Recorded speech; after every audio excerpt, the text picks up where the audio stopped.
Our vegetarian French bulldog, look.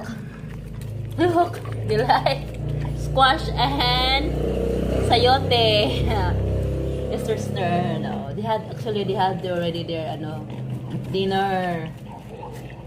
Ito yung ulam ko. Look. Ulam ko, di ba?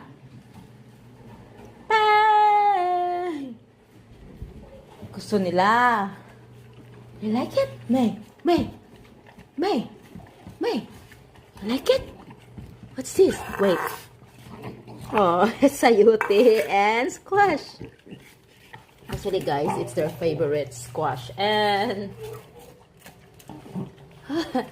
look. Hoy. Magtanom na lang tag-squash tagan, ani. What is that?